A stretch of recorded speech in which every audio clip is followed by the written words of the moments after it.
Hello my dears, and welcome back to my corner of the internet. I'm Shannon, and tonight we have another book talk video to share with you guys. And tonight we are talking about A Head Full of Ghosts by Paul Tremblay. I've read pretty much all of the Paul Tremblay books, but for whatever reason I just hadn't gotten to this one yet. And I had it on my Amazon wish list, and then a woman in a Facebook book lover group I'm in, she sent it to me. So I was very excited to read it. This came out about a decade ago, 2015, exactly a decade ago, I guess. And I hadn't heard about it at the time. I got into Paul Tremblay later. And yeah, so I didn't know a whole bunch about this one going into it, which I think worked in my favor.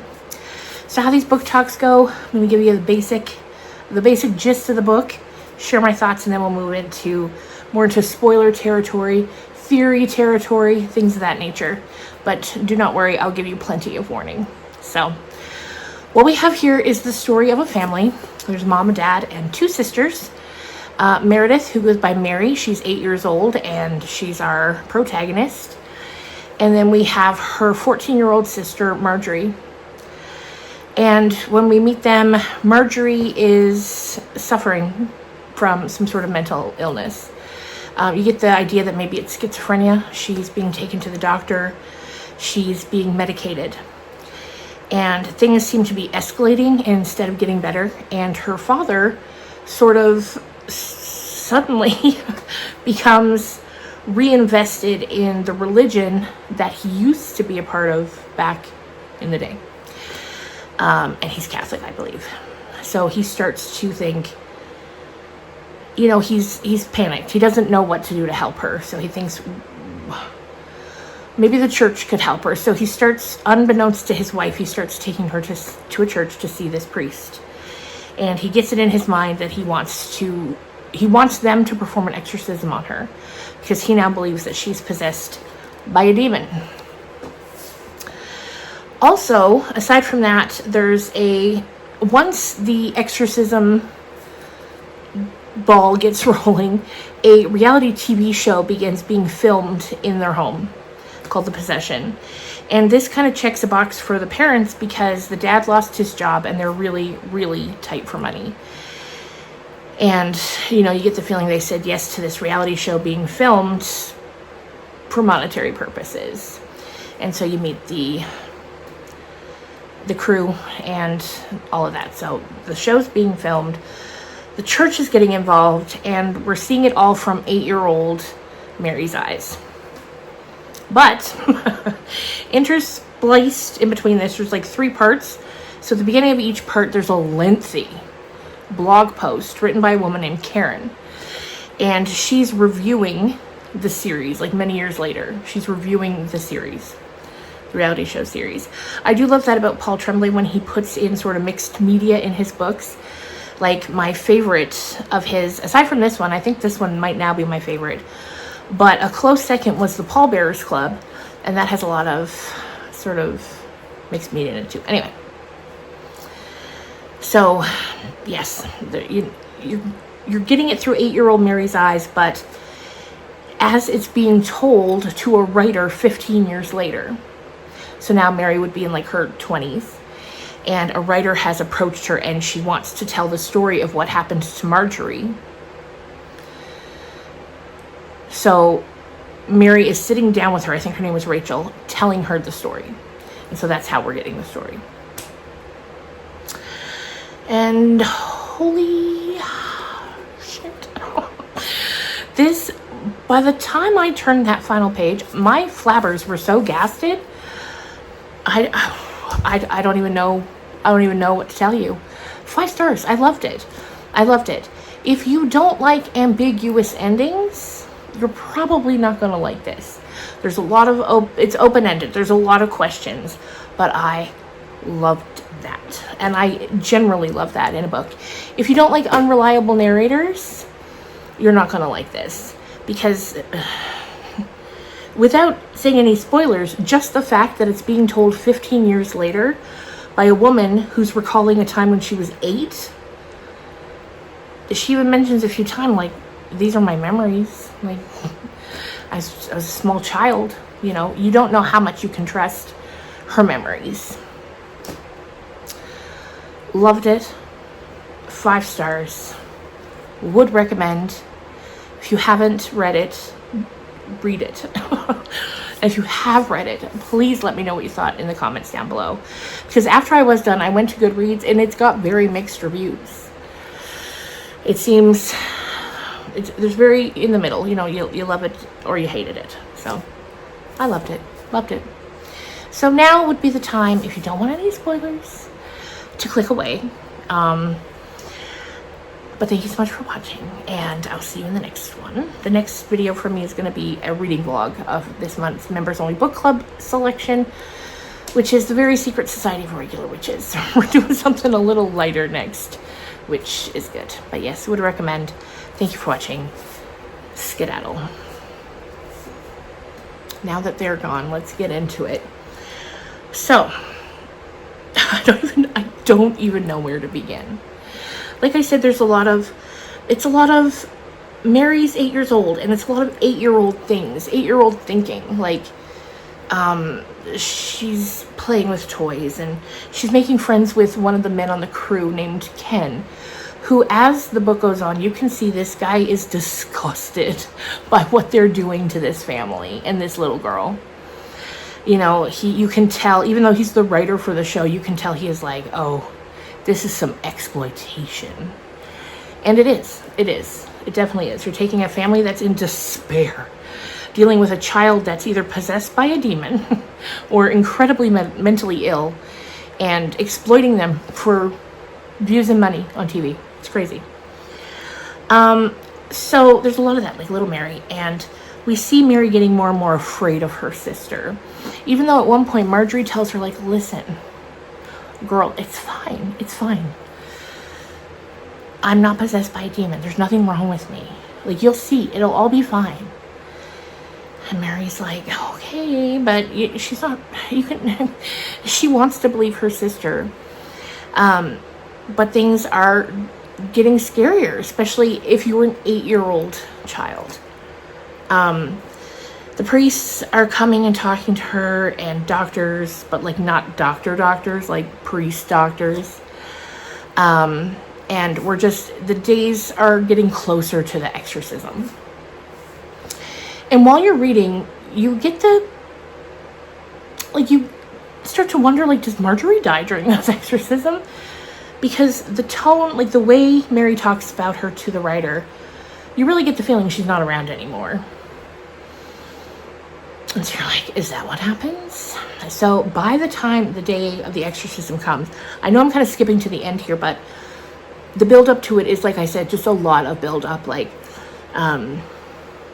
day-to-day stuff, things getting scarier, Mary getting afraid, her parents getting desperate, her mom drinking more, sleeping in later, like disassociating from this situation because she's so horrified. She does not want this child having an exorcism done, but her husband is so obsessed, and like, it's too late. The camera crews are here. The priest is getting ready. Like, so we get to the exorcism, and oh boy, one of the things that happens, so they want her tied to the bed so she doesn't hurt herself or anyone else in the room, and her mom goes to do it. What we find out later at the end of the exorcism is her mom only pretends to strap her in, because her mom doesn't have it in her to actually strap her child to this bed. So she only made it look like she was strapped in. The exorcism starts. Drawers in the dresser start opening and closing. Marjorie starts yelling, stop it, I'm not doing that, stop it. We later find out, like, yeah, it's a mechanism put in by the camera crew to make everything more sensationalized. Marjorie keeps saying she's cold. She wants, because that's the thing. They've turned off the heat. They've opened the windows in November. It's freezing cold in the room. The priest is like, we need it this cold. It has to be this cold. So they're like, okay. And later when Mary watches the show, she sees that they really focus on that thermostat. Because I guess that's like a symptom of demonic possession, like a room getting really cold. She keeps asking this younger priest that's helping, to pull the blankets up around her because she's freezing cold. He does. On the third time, she bites him. She bites him real good. She like pulls. And chaos ensues. Mary runs down the stairs, trips, sprains her ankle, finally gets down there. She's staring straight at the camera. She doesn't know what else to do. Ken's down there. He won't look at her. She won't look at him. Finally, she's standing there. She turns around and she sees Marjorie standing at the top of the stairs on the railing. She's like climbed up on it. And Mary knows what's going to happen. And she turns around and Marjorie jumps. And we're like, oh my God, is this it? Like, is this how she goes? Because, of course, she wasn't tied down. She was able to get up.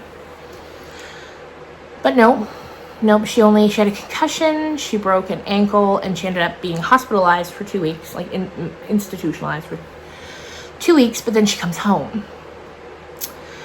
So then she's talking to the reporter more, we're getting more. Also from those blog posts that I was telling you about that's reviewing the series, we find out that those were written by Mary. She's writing them as a way to make some money and tell her story, but telling it anonymously as though from a third party.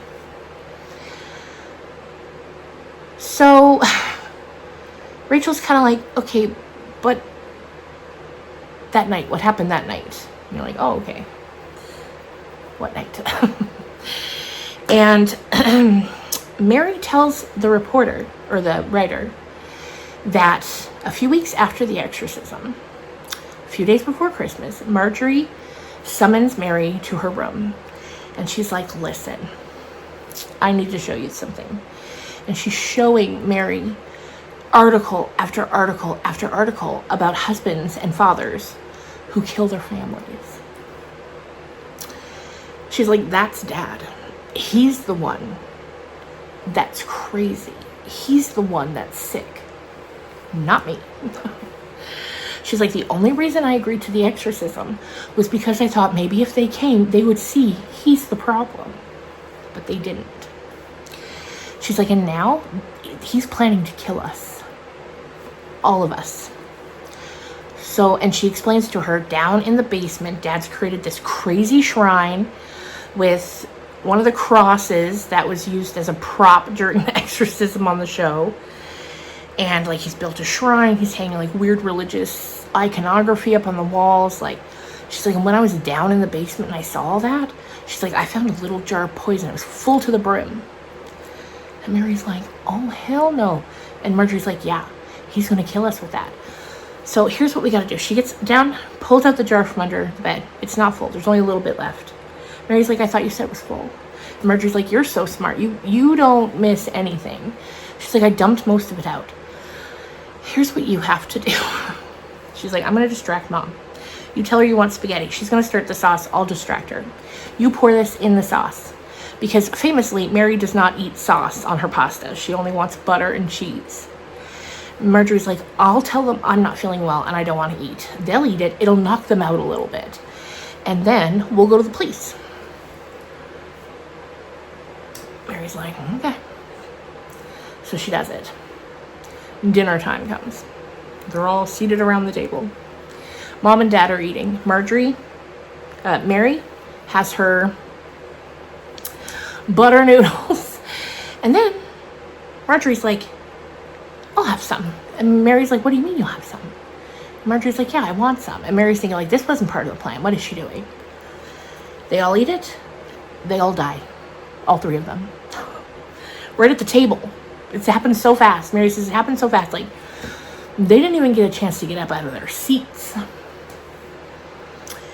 And so then Mary says, after that, I was scared. I ran up into my bedroom and I stayed there for 3 days until my aunt came and found me and then called the police.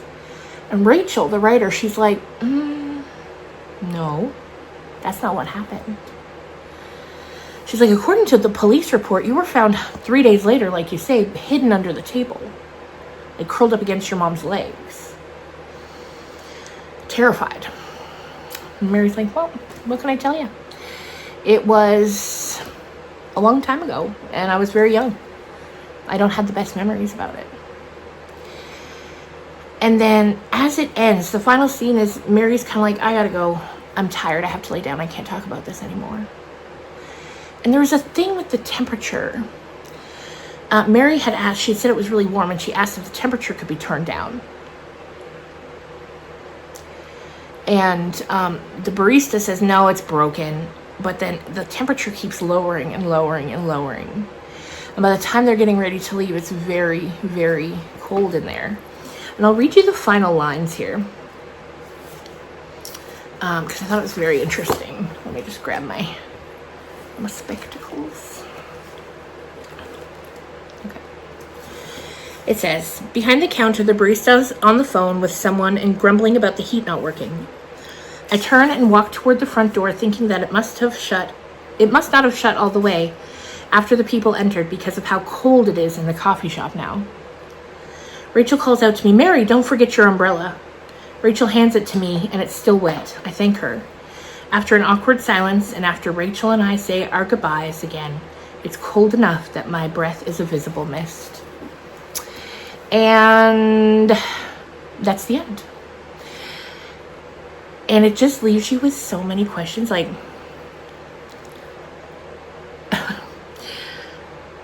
was Marjorie meant, like, what was happening with Marjorie this whole time? What was happening with her? You know, you don't think it was a demon. Okay, so it was mental illness. Then you're like, okay, why did Marjorie manipulate Mary to poison their parents and then she herself take the poison and die? Or did that not happen? Did Mary just do that on her own to kill her sister and her parents? Is Mary the one that's been messed up this whole time? Was Marjorie agreeing to the exorcism because she knew there was something really wrong with Mary? Because she insisted that Mary be in the room during the exorcism. She's like, something really bad's going to happen if that kid is not in this room. So they finally agree to it. Did she know that it was Mary that was really off? Is it commentary on the genetic nature of mental illness? Marjorie thinking, if I'm like this, maybe Mary is too. Maybe it'll help us both. What can you believe? Because you get a real sense that Rachel's like, the story that you're telling me doesn't match the police report. And you can see that Rachel's really off-put by the story that she's being told. And you're like, it's got to be real different than what she's heard and read and seen. And I thought that was all so interesting. I love all the questions that he tosses at you in the last few pages. Loved it. 5 stars. Would recommend. It's not, if you're worried about it being scary, it's not. It's creepy. There's a sense of building dread when you're waiting to find out what is going on. But it's not, I wouldn't say it's horror in the general sense. It's not, there's no jump scares. There's no that. It's just unsettling. Unsettling is the best way to word it. One other thing I did like was after the exorcism, it talks about how Mary didn't go back to school, but her parents hired a tutor, and the tutor's name is Stephen Graham Jones. And she was like, he didn't like me calling him Mr., so instead I called him Stephen Graham Jones. All 3 names. And the writer, Rachel, says, yeah, it kind of just rolls right off the tongue, doesn't it? And it does. Because anytime I talk about Stephen Graham Jones, I say all 3 names. Anyway, you guys, so there you go. That's the book talk on A Head Full of Ghosts. Paul Tremblay. First of all, I love that title. I just noticed when you turned it sideways, that's the hallway. I didn't notice that before until I was seeing it in the reflection. Oh, cool. Cool. One thing Paul Tremblay is really good at is writing houses that are very lived in. I sometimes hate when houses, like the layout of houses is described because it doesn't, like, I can't picture it. But when he writes houses, I can picture it. I can always picture it. And he's great at writing family dynamics. Excellent. Another Paul Tremblay that I loved. So there you go, you guys. I hope you enjoyed it. Like I said before, if you read this, let me know what you thought. And if you made it this far, leave a soccer ball emoji, which ties into the book a little bit. Yeah, leave a soccer ball or any sort of ball. And I will see you again in a couple days. Bye, guys.